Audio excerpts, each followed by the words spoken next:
একবারে না পারেন স্টেট বাই স্টেট আমাদেরকে টাকা দিয়ে দেন। আমার রক্তের পানি বের না টাকা আমি পাবো না কেন?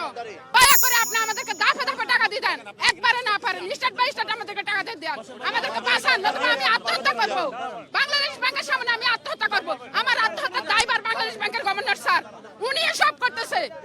আমার রক্তের পানি বের না টাকা আমি পাবো না কেন? কেন পাবো না?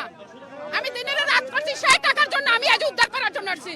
আমি আত্মহত্যা করব। আমি একটা হার্টের রোগী, ডায়াবেটিসের রোগী। আমার বাচ্চারা আমি স্কুলে ভর্তি করতে পারতেছি না। আমি আমার বাসা ভাড়া দিতে পারতেছি না। আমি নিজে খাইতে পারতেছি না।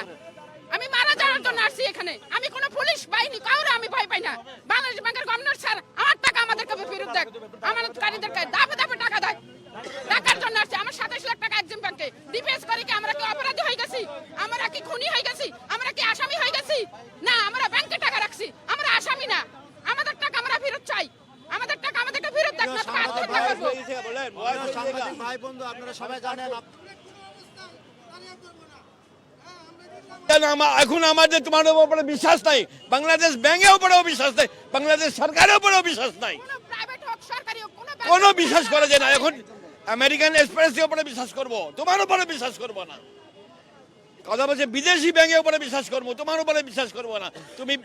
তুমি যদি সৌদি আরবে থাকতো তোমার হাত কাটে ফেলাইতো, সঙ্গে সঙ্গে তোমার হাত কাটে ফেলাইতো। সৌদি আরবে থাকলে তোমাকে হাত কাটে ফেলাইতো। এক্সিম ব্যাংক, তারপরে সোশ্যাল ইসলামী। ওটা আমি কেমনে বলবো আপনাকে? আছে আমার, যা আছে আমার, ওটা আমার পুঁজি, আমার পুঁজি, আমার পুঁজি আছে ওটা। ওটা আমি পুরো আমার নওয়াপুরের আমি ব্যবসায়ী, পুরো পয়সাটা জমা করে ঢুকাইছে। এখন আমার বয়স কত জানেন? 72 বছর, 72। এখন আমার পাশে আল্লাহ পাক একটাই অপশন দিছে, মারে ফেলাও ইয়া নিজে মরে যাও। কেন আমার বয়স পার হয়েছে গা। ব্যাংকের ম্যানেজারকে মারে ফেলাও ইয়া নিজে মরে যাও। কেন এটা আমার পুঁজি, এছাড়া আমি জীবনে বাঁচতে পারবো না। আমার পাওনাদার অনেক আছে। আমার বাসায় আসলে আমি মাথা ঝুঁকায় যাই। আপনার কথা বলছেন? নাসির, মোহাম্মদ নাসির। যে নওয়াপুরের ব্যবসায়ী, যা লাভ করে দেখেন, সবাই আমাকে চিনে নওয়াপুরে। আমি 10 বছর থেকে ব্যাংক নওয়াপুর যাইতে ভুলে গেলাম, ছাড়ে দিলাম। আমি ভাই আজকে যে কাপড়ের কাপড় পরে আছি, আমি 5 মাস আগে আমি একটা কিডনি রুগী, আমার কোনো ইনকাম নাই। আর 3 বছর আগে চাকরিতে অব্যাহতি দিয়ে দিয়েছি কিডনির কারণে। আমি জমিন বিক্রি করে আরটিডিএস করছি 5 মাস আগে, 30 লক্ষ টাকা আমার যে ব্যালেন্স আছে।